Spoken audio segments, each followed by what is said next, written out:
There was once a widow woman who had one son, Jack. Oh, he was the laziest sort of man you've ever come across.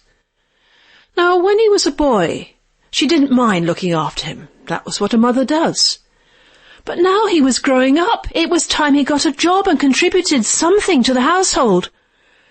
But he just sat around. She didn't know what to do to make him get a job. And then she thought, no work, no porridge.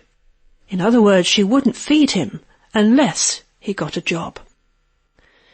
Now, the first work that Jack got, he was paid in coins.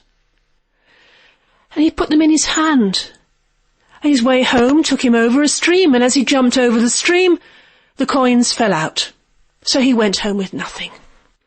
"Oh, you foolish boy," said Jack's mother. "You should have put them under your hat." "I'll do that next time," said Jack. Well, the next place he worked was on a farm where they made fine butter and cream and cheese. And for his pains, they gave him some butter. And he remembered what his mother had said, and he put it under his hat. Well, you can imagine what it was like when he got home. The butter was in his hair and it was running down his face, so again he'd come home with nothing. "Oh, you foolish boy," said Jack's mother.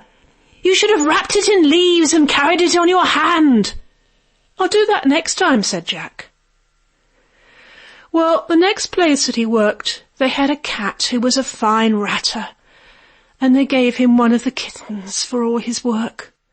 And he remembered what his mother had said, and he started to wrap it in leaves. Well, like any self-respecting cat, it jumped off and ran away. So again he went home with nothing. "Oh, you foolish boy," said his mother.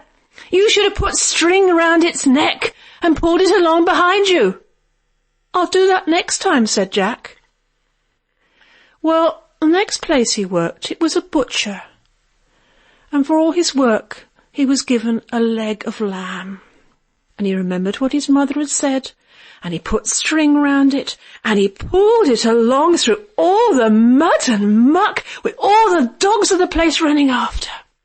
When he got it home, it wasn't fit to eat. "Oh, you foolish boy," said his mother. "You should have put it on your shoulder." "I'll do that next time," said Jack.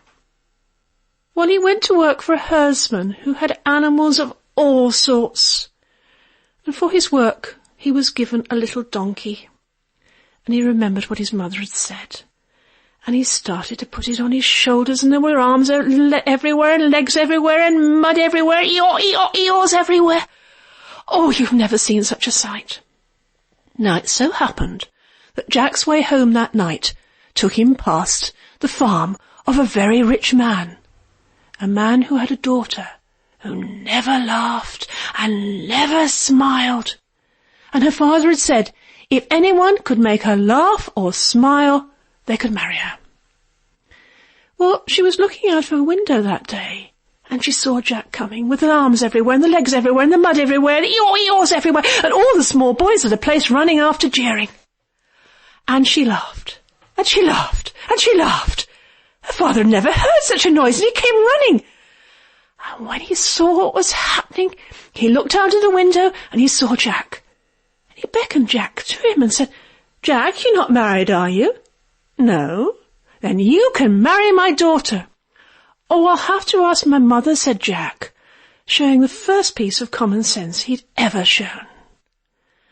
Well, when he went home, his mother didn't say, "Oh, you foolish boy," that day. She just said, "If you're going to live with that rich man, then so am I." And so they did. Happily, we may suppose.